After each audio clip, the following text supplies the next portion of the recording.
Vous avez peut-être remarqué ce phénomène cette année des marques de mode qui lancent leur propre galette des rois en collaboration avec des boulangeries-pâtisseries. C'est une nouvelle tendance qu'on observe surtout depuis l'année dernière qui reflète un lien de plus en plus étroit entre mode et gastronomie. Alors pourquoi les marques de mode capitalisent-elles sur la food et quelles évolutions est-ce qu'on peut anticiper pour la suite? Pour comprendre ça, je vous propose d'abord de passer en revue les différentes galettes des rois qui ont émergé entre marques de mode et boulangerie-pâtisserie. Alors il y a deux types d'acteurs qui ont pris ce créneau cette année de lancer leur propre galette des rois.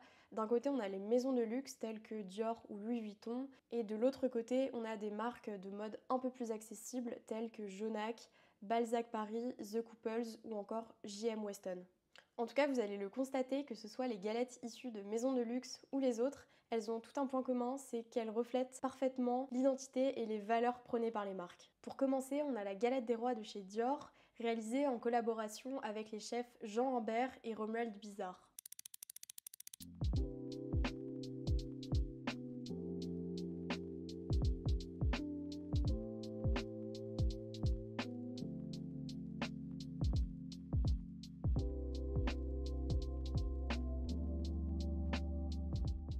La frangipane est à l'amande et à la noisette et la galette est recouverte d'un canache qui est la griffe de la maison Dior.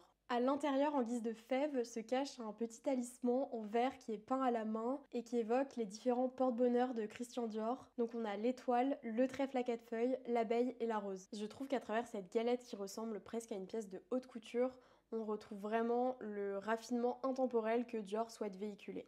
La marque de chaussures Jonac a également lancé sa propre galette des rois en collaboration avec la boulangerie parisienne Tranchée.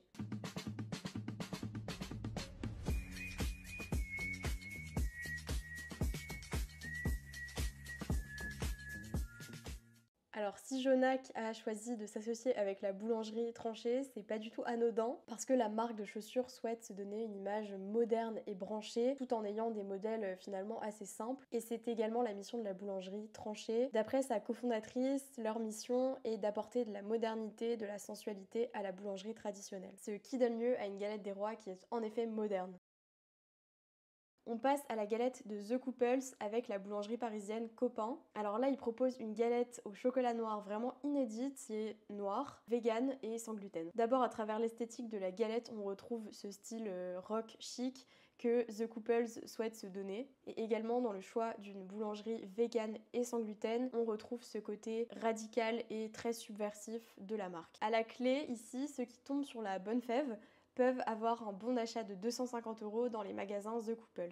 Et pour finir, je vais pas entrer dans les détails, mais on a également la galette de Louis Vuitton qui porte son monogramme en forme de fleur, ou encore la galette de la marque de vêtements Balzac avec la maison Meher. Finalement, quelle est la stratégie derrière ces collaborations? D'abord, c'est un levier utilisé par les marques pour affirmer leur identité et leurs valeurs, que ce soit la tradition, la modernité ou la provocation. C'est également une opportunité de créer une expérience de marque holistique et de permettre, grâce au goût, de ressentir l'univers de la marque. Ensuite, c'est un moyen de créer une connexion émotionnelle avec les consommateurs, la galette des rois étant un moment privilégié de partage, que ce soit avec sa famille ou entre amis, ce qui en fait un produit alimentaire et un moment de consommation stratégique. Pour les maisons de luxe, notamment, proposer une galette des rois est également une façon de rendre plus accessible sa marque en proposant un produit qui ne coûte pas des milliers d'euros. Enfin et surtout, c'est une très belle opération marketing qui permet de convaincre de nouveaux clients ou fidéliser sa clientèle, notamment grâce au bon d'achat que l'on peut obtenir avec les fèves. Maintenant, du point de vue des boulangeries, pâtisseries et des chefs, l'intérêt pour eux, c'est vraiment de capitaliser sur la puissance marketing que possèdent ces marques de mode